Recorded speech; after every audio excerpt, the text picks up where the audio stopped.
Hello everyone, welcome to the Data Engineers Club. Sumit this side. Now, I have been teaching big data for last few years, more than 5 years actually, and I have seen a lot of candidates keep preparing, but they have a hesitation to give interviews. So this mock interview series is to bring that hesitation down so that people feel comfortable in giving interviews. That's where we have planned that someone will be taking an interview and the people who want to attend would be attending the interviews.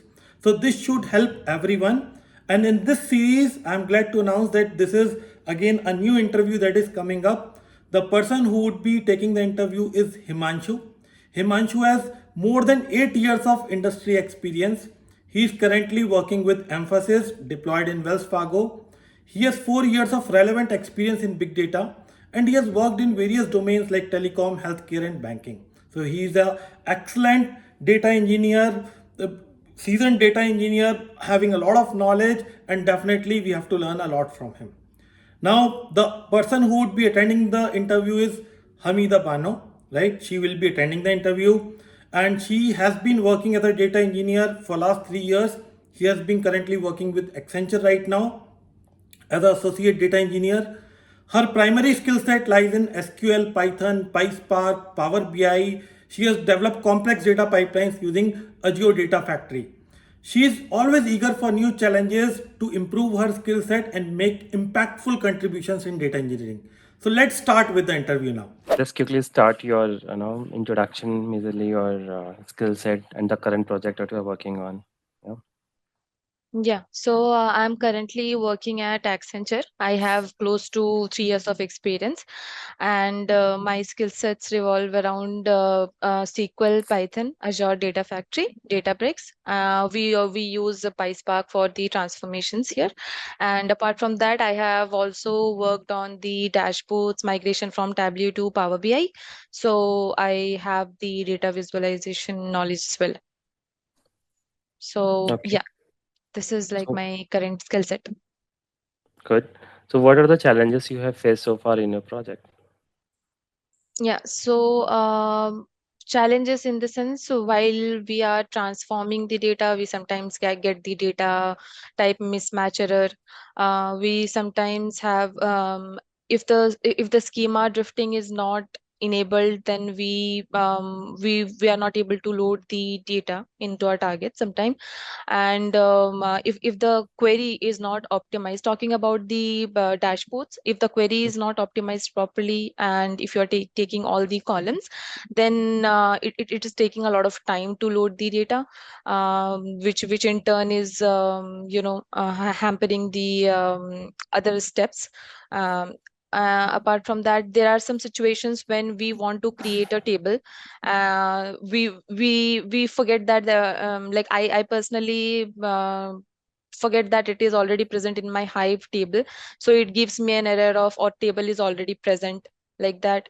And um yeah, like there are multiple errors that we get, multiple challenges that are faced. So sometimes, like very recently, if I tell, so here we do have a hierarchy of teams, so I do not really get the chance to talk directly with the client.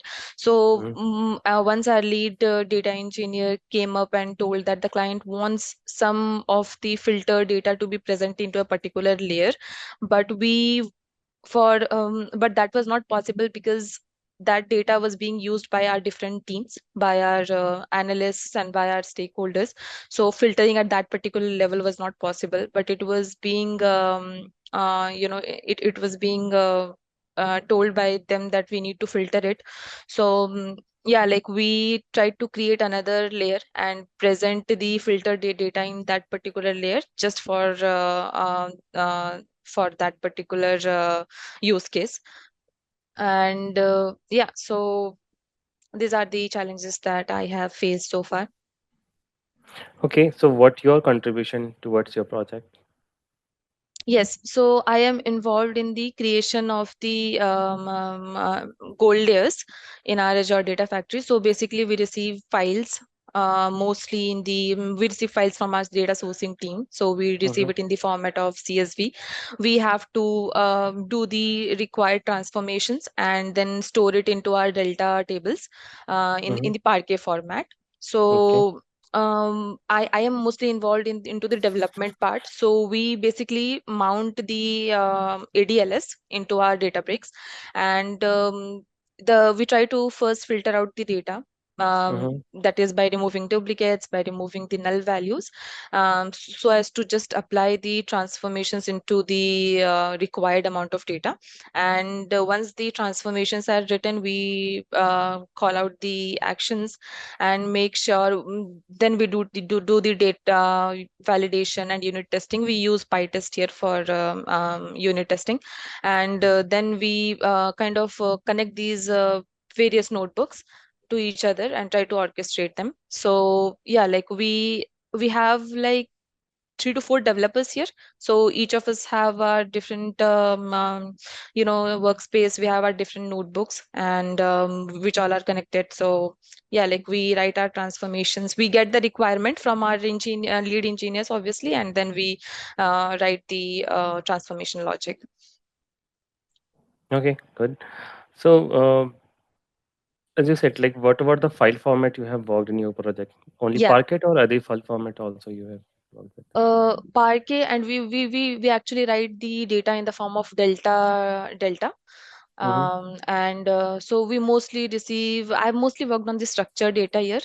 Mm-hmm. Um, um, in For a very brief period, I've also worked for with semi-structured data. We used MongoDB there, so we had the data in the form of key value pairs. So that was also our source for a particular use case.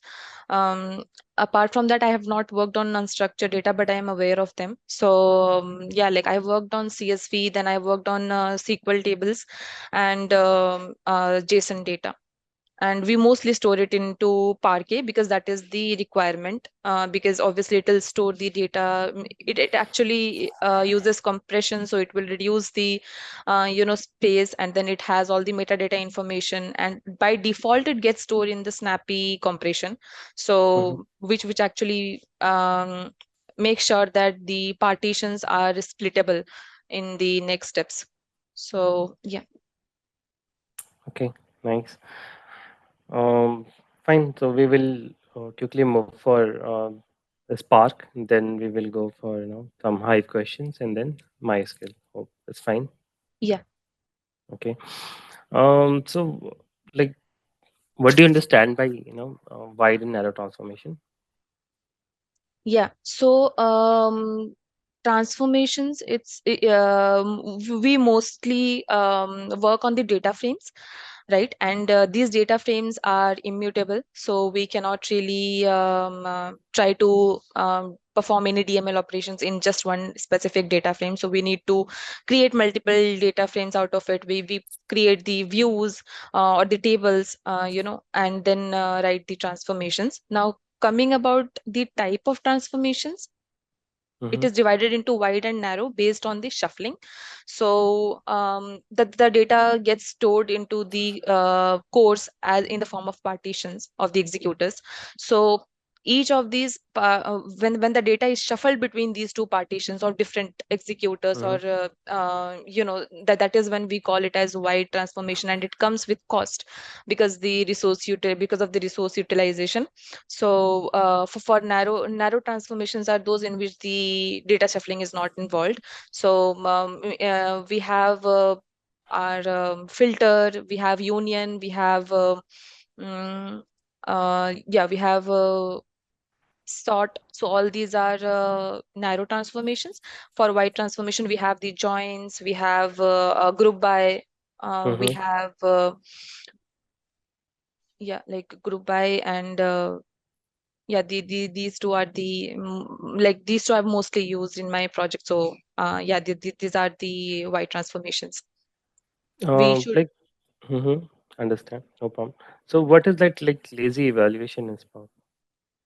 Yeah, so Spark works on the concept of lazy evaluation. By that, it means that it will try to whenever we execute, like we have written a certain certain code, of which consists, in our notebook we have our transformations and actions.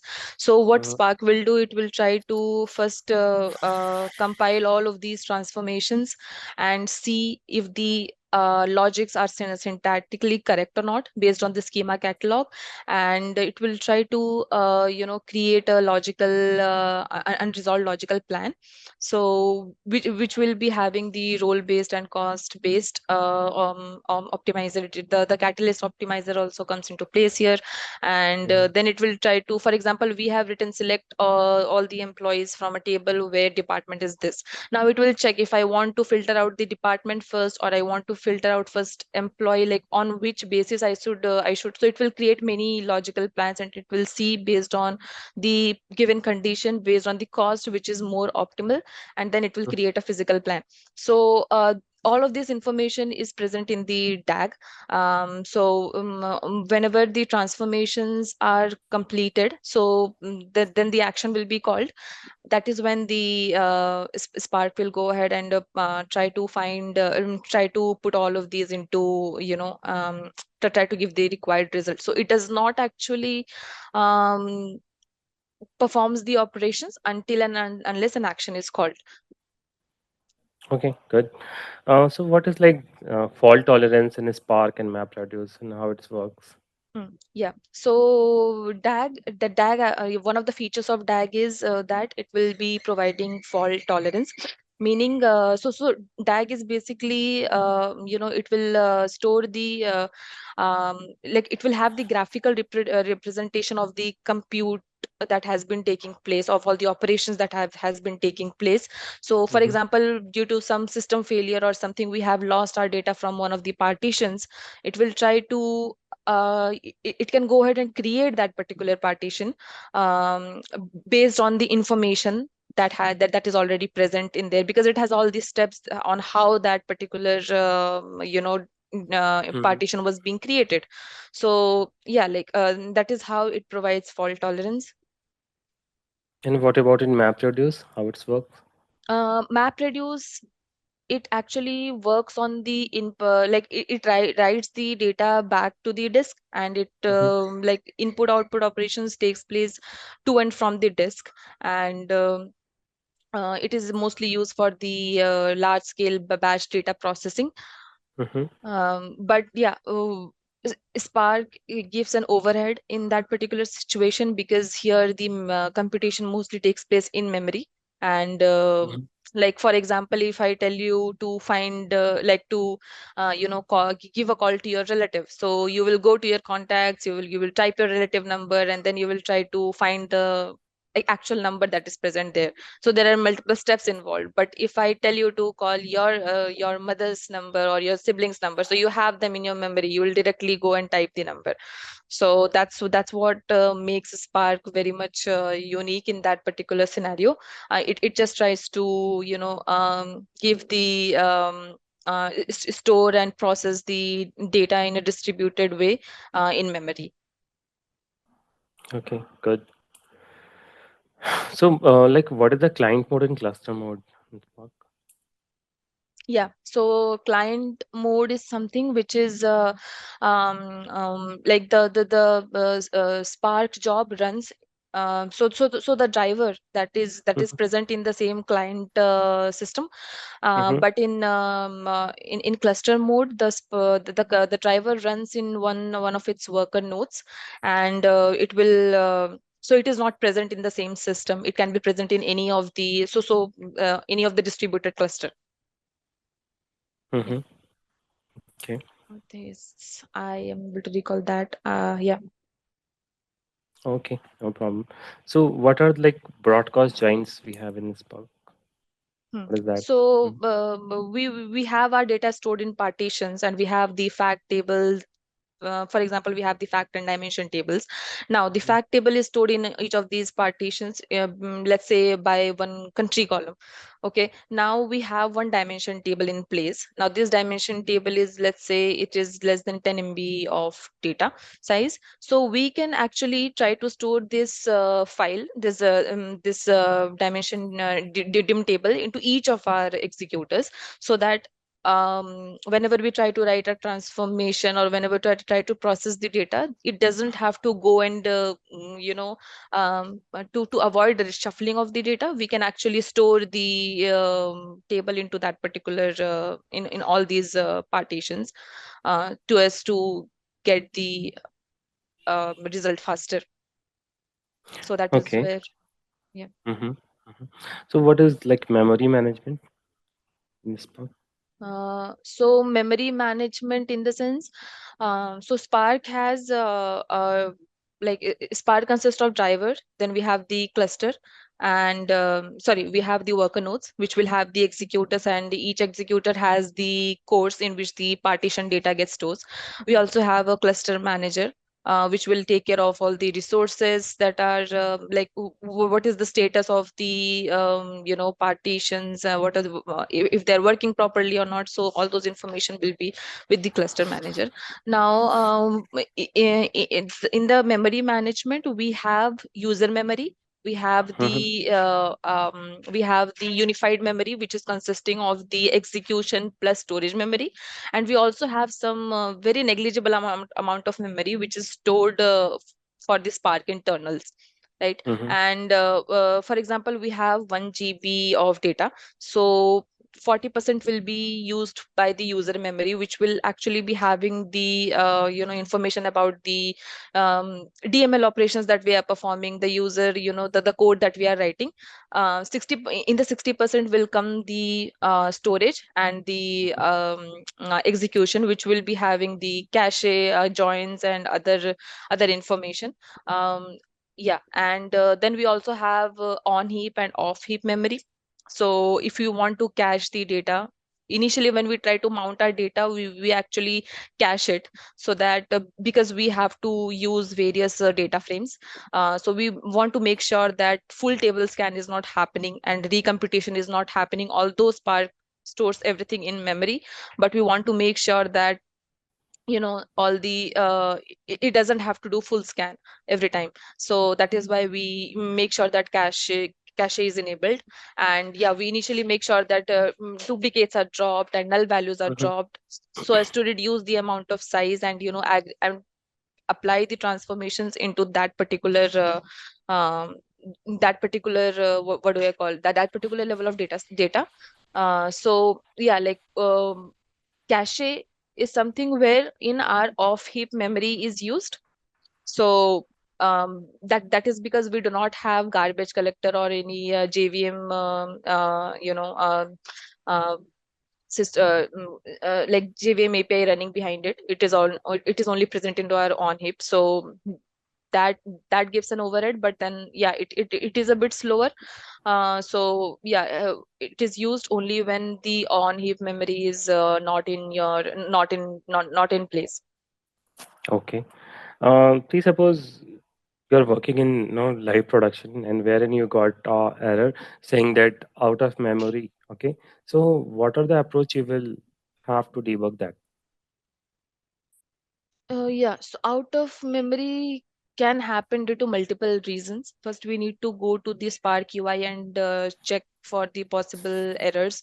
Mm-hmm. We might go and check which particular stage or which particular task it is getting failed. Um, to if there is any data skewness. For example, we partitioned the data based on region, and Mm-hmm. over time, what has happened is in one particular region, a lot of data has been accumulated. So Mm-hmm. the other four are taking very minimal time to get executed, but the one which has a lot of data, it is the only one which is not taking a lot of time. So we can go ahead and incorporate sorting technique there, or we can go ahead and repartition that data, Mm-hmm. or we can use bucketing, So we first have to try and understand what exact errors are there. Based on that, if it is data skewness, if it is the partition strategy, or if it is the join strategy. Sometimes maybe we need to use broadcast join if smaller tables are present, or we need to use the shuffle hash join instead of shuffle merge. So it depends on the scenario. So yeah, accordingly we need to debug the debug it. So what is data skewness? Yeah, so data skewness is something where, as I mentioned for the country example, so when Mm-hmm. data gets, a lot of data gets accumulated into just one specific partition, and in the other partitions, the data amount is very low, then it is called data skewness. Okay. So what is caching? Hmm. So yeah, as I mentioned earlier, we make sure to cache our data Mm-hmm. after it is mounted, because it reduces the time for recomputation. So it makes sure that the for example, we want to we have a product table. Mm-hmm. Now in the next steps we want to filter the data, or we want to add some new columns, we want to drop the duplicates, whatever it is, we are doing that we are doing that only with that particular table. So we can cache this particular at first data frame, so that it doesn't have to go and go back to the uh, um, desk and see like where exactly the data is. So that basically caching Mm-hmm. is a way of persist, one of the way. So it is basically memory only, while for persist we have various storage levels. So I think I mean it is just one of the types of persist, just Mm-hmm. that it is getting executed in memory and not writing it back to the disk. Yeah. Okay. Okay. So how do you test your Spark code? Yeah, we test our, as I mentioned, we do unit testing here. Once our transformation logics are in Mm-hmm. place, we take some mock data, and we see what is the actual output, and what is the expected output that we are getting, and we try to match it. Uh, so we do take a limited amount of data in that particular scenario, so which we call as mock data, and the framework that we use is PyTest. Okay. So what are the performance tuning techniques that you can use to tune your Spark jobs? Performance tuning techniques we can use, we can see, uh, we can make sure that the partition strategy is applied correctly. If it is Mm-hmm. not, we can go ahead and follow the repartition, or we can do bucketing. Then we can also use colis, um, and we should always, like, it's a best practice to cache the data Mm-hmm. before applying any transformation, and removing the duplicates, and maybe removing the null values, or replacing any other value instead of that. And yeah, like reducing the volume of data before applying the actual transformation. Mm-hmm. And yeah. Okay. So what is coolies and when we should use it? Yeah. So, for example, I have two partitions, and in my one partition, I have two executors. So in my one executor, I have suppose three partitions. In my other executor, I have also three partitions. Now, if I do repartitioning, there might be shuffling of data between these two partition. But in Colis, there is no shuffle of data. It tries to just merge the partitions and make it one based on the number that we provide. So like that is the major difference, that shuffling is not taken into picture while we perform colis. So in which scenario we should go for repartition or in which we should go for coolies? Yeah, it depends on the use case. Mm-hmm. So if we have if we have certain data which is not present in our particular partition. So we obviously have to go and repartition it, because we want to bring those, we want to aggregate those data into one particular one particular partition itself. But if our data is present into that partition itself, so we can go ahead and coalesce it. Okay, good. Yes. Okay, so let's go for some Hive questions. Okay. Hmm. So what are the managed and external tables? Yeah, so managed or internal tables are the ones which will be having all the like the table is present inside our Hive. So all the metadata, all the data is present inside it, and it is managed by Hive itself. But in external table, so like in this managed table, if you try to delete the table itself, so all the metadata and everything will be get deleted, because it is stored inside our Hive table.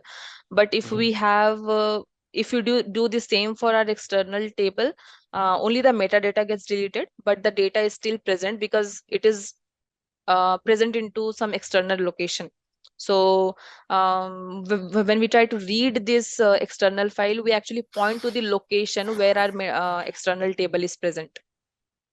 So yeah, the data does not get deleted, only the metadata gets deleted in external Okay. table. Okay. So can you tell me the use case where we should use those? Uh, I have personally not used it. So when Okay. I just like all throughout my experience, I have worked in Spark. I have worked in like I am conceptually aware of Hadoop and Hive, Mm-hmm. but never gotten a chance to work on it. So Okay, no problem. So like how do you know deploy your code? Like your Spark code, how yeah, did you deploy it? Yeah. yeah, we deploy it into our using CI/CD pipelines, or using our basically we orchestrated using ADF here. So we have various activities. um, we have the source, we have the for each activity, and copy activity, which is then connected to our notebooks activity, and then it is again connected to our stored procedure activity. So we do have to for the code testing, if you're asking, we make sure to deploy it into our Azure DevOps for code reviews. So there itself, we have all of us have our different branches, wherein we have our we get our code reviewed, and once it is done, it is Mm-hmm. pushed to the pipelines. Okay. So like how did you know schedule your workflow? Yeah, we do not use workflow here. So once our code is converted into artifact, we actually Mm-hmm. use the pipelines in our Azure Data Factory itself. Mm-hmm. So we have a notebook activity in our Azure Data Factory. So yeah, we will go ahead and create the data sets first, and then connect it to our various copy or for each activity that we have used it there. And also we have a stored procedure written in place, which will be then connected to the to this particular pipeline. So yeah. Okay. So what are the version control tool do you use? Yeah, so for version control, it is Azure DevOps that is used. But like we have an Azure, we have a DevOps team which actually takes care of that. We have I have mostly worked on the development part, and writing the transformations, and sometimes I have worked on the data movement for the between the different containers using the pipelines. Yeah. Okay. So what is shuffling and why we should think of minimizing it? Yes. So shuffling is something when the data gets shuffled across the partitions. Mm-hmm. And because the data is getting shuffled, it always comes with a cost. So because the resource are utilized, lots of resources are utilized. So we need to make sure that before we apply the correct transformation logics initially and aggregate the data into the correct partitions, so as to avoid partitions. Personally, I have not worked on joins much here. We mostly use unions, and we mostly go ahead and create views and see what are the transformations we can do. But yeah, we try to minimize shuffling. Okay. See, suppose you have written one Spark job and one of them some is running very slow. So how you can fix it? Yeah. So we need to find the root cause. Like, we need to go and check in this Spark UI on why exactly the job is not running. We need to see if the resource utilization is correct. We need to also see if the if the number of data, if there is any data spilling happening, from the if some of the data is maybe getting written back to the disk, if the partitions are correct or not. Just like I mentioned earlier, for DAG, we can follow similar steps here to check. If there is a transient failure, then we can actually try and go ahead and rerun it. But again, if it is failing, then we can debug it based on the partitions, based on the partitions. Yeah. Okay. So what are the like transformation and action you perform in your current project? Yeah, so we mostly uh, have to use dropping, like we were dropping the duplicates first of all, removing the nulls, and updating some column names, and adding new columns, or creating some new columns, or masking some of the values in specific columns, finding the newest records, and finding the newest uh, products of that particular location, uh, and actions will be mostly collecting that particular information, or showing or displaying, counting. So yeah. Okay. So like how Spark works, can you quickly guide me Spark architecture? Yeah. So what happens is, first, whenever we write a Spark application, it gets the driver program gets executed, and it will try to first make sure if the um, uh, based on the schema catalog, the transform the code that we have written is syntactically correct or not. Once it is validated, it will be creating an unresolved logical plan.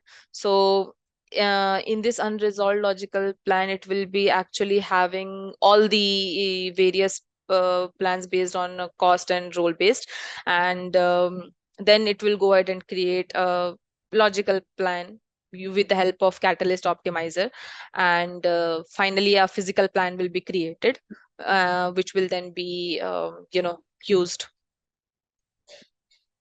Okay. So what is lineage in Spark? Yeah, lineage is having all the information. So DAG is a high level information. So it is having all the um, information about the jobs, tasks, stages, and everything. What is the plan? How actually it has executed it, and how it has optimized it. But lineage will be having the information about each of the transformation that we write based on the data frame level, based on the RTT level. So yeah, like it will be having child parent relationship in there as well. So it is very very helpful in while debugging. Okay. So what are the different types of joins we have in Spark? Yeah, we have a shuffle merge join, we have a shuffle hash join, we have um sort merge join, then we have broadcast join, which is used for joining large and small tables. Then we have yeah, these are the joins we have specifically for Spark. Apart from that, we have equi-joins, left join, right join, outer join. So yeah. Okay, so can you give me any use case where we should use any one of those joins?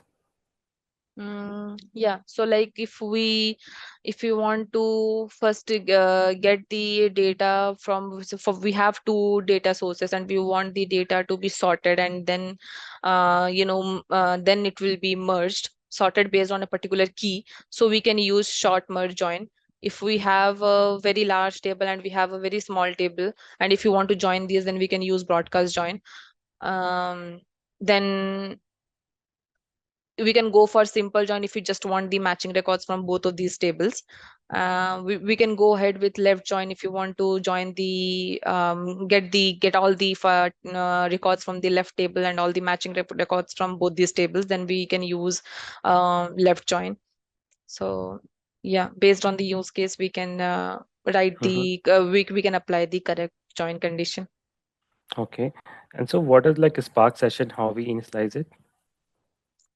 Yeah, whenever we write any transformation or action, we need to initialize Spark. So we will call out,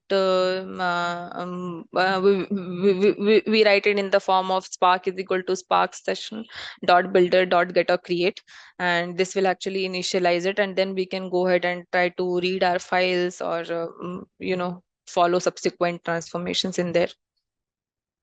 Okay, we also need to import the functions, the types, the Spark session first of all. So Mhm. from PySpark.sql, and then from PySpark.sql.functions, we can also import the, for example, if we want to define a schema before for the data that we are having. So we need to also import struct type, string, struct field, and integer type, string type. All of these needs to be imported. So once the importing part is done, we can go ahead and write our transformations.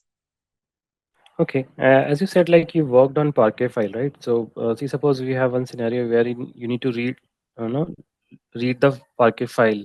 So, in the Okay. data frame, how would you do that? Yeah, so once the Spark session is enabled, we will go ahead and create a data frame wherein we will write spark.read.format, and then we can give the format as Parquet, and yeah, then we will write dot load, and we will provide the file path wherein it is present. So we do not need to provide any options like header is equal to true or infer schema, because all of these are, since it is a Parquet format, so it will infer the schema from its metadata, and it will automatically have the headers. So we directly need to write the format, and we directly need to save it, load it into our location where we want to load it, and then we can call df.show to get the to show get it displayed. Okay, see, suppose you wanted to perform some filters, the data frame you have, Mm, built it. mm. So, how you can perform? Yeah, so let's take a scenario. We have a table, we have a data frame which is maybe having three columns, maybe name, then we have our ID, name, and then sorry, name, department, and then we have the salary, right? So we want to filter only based on the salary, suppose. So those employees which are having more than 20,000, I want to filter those. So I'll create another data frame, and in that particular, so maybe I'll just name it as df dot filter, df filtered, and then here I will use the previous one, df dot filter, and inside that I'll just write the column. I'll write the call function, and then inside that I'll provide the column name, that is salary, and I'll close the bracket, and I'll use greater than 20,000, and then I'll go ahead and show the new data frame that I have created. So it will display me those records which are having of those employees which are having salary more than 20,000. Like that, we can also we can also create multiple transformations, sorry, multiple filtering. We can provide, we can separate them by comma and by calling out each of these columns. So we also want the salary to be 20,000 based on each department, so we can also mention the department there, and yeah, we can try and do that based we can mention the department name as well. Okay, so let's say we have data frame employee where we have some duplicate employee ID. So how we can delete those duplicate ID in the data frame? Duplicate, yeah. So here we have to use the drop duplicates function, and inside that we have to provide the column. Here for our use case here it is ID, so we will use ID inside that Mm-hmm. particular function, and then we will call out the data frame, sorry, and then we will do the show so to display the data. Okay, so we have data frame wherein we wanted to update our column name. Let's say you have some telephone number and you want to update through phone number. So how you will do this? Yeah. So again, we need to go ahead and create a new data frame. We will try to write df dot. There's a function called with column renamed, which takes two arguments: the previous name and the updated name that we want to provide. So we will write the previous name as telephonic something, and then later on we will try to provide the actual actual name. Okay, good, I'm sorry, that fine. was my mom, so Mm-hmm. she wasn't aware. No problem. Okay, so like what is like with column where we use this API? Yeah, with column is used whenever we want to create a new column. For example, we have the salary and we want to also find out the bonus that has been provided to each of Mm-hmm. these employees. So maybe we Mm-hmm. can say bonus is provided based on 10% of the salary that is being given. So we can Mm-hmm. create a with column, we can provide the column name as bonus, and then we can call out the column in which we want to apply our logic. So we have the salary column, so we'll write call salary and we will multiply it into 0.1. So it will actually give us the bonus column, which will be having the amount 10% of the salary amount. Okay, and see, suppose you want to remove any column from the data frame, then Yeah, for removing any column, like I mentioned earlier, we will use drop duplicates. Sorry, not drop duplicates. We will directly use drop and we will provide the uh, Mhm. column name. Okay. And have you also handled any null values in your data frame and how you worked it? Yeah, we actually go ahead and drop it. So Mhm. keeping the records with the null values is not a good practice. We need to drop it. So we will use drop.na and yeah, drop.na we use it, or navls we also use. Okay, fine then. I have an SQL questions. Sure. Hope you have worked on SQL, right? Yes, I have worked on SQL since the start of my career. So I'll say I have around 2.8 years of experience now using SQL. Mhm. Okay, so let's say we have one employee table and one department table, where in Okay. employees we have ID, name, salary, and department ID. And department table we have ID and name. Okay, Okay. yeah. So we need to write a query to find the employees who are having the department of top three salaries. Okay, so you can visualize it and you can tell me the how you will frame the query. Yeah. So first we will have to go ahead and join these two tables. So maybe I'll write uh, select from employee E. I'll give it an alias, and then I'll join it with department D, and join it on employee dot department ID is Mm-hmm, equal to department dot ID. mm-hmm, And in the columns, I'll just select E dot name, and I'll select E dot salary. Uh, yeah, and I'll select D dot name. I'll give it an alias as department name just mm-hmm. for clarification. And then I'll go ahead and apply a dense rank, and I'll partition it by part dense rank over. I'll write Mm-hmm. over, and then I'll do partition by partition by employee. Uh, Okay, I'll partition by the department name. So I'll write Mm-hmm. D dot name, and then order it by salary. Okay, I'll order it in the descending order, and I'll give it an alias as rank, Mm-hmm. and I'll put this inside my CTE, and I'll write with CTE as this.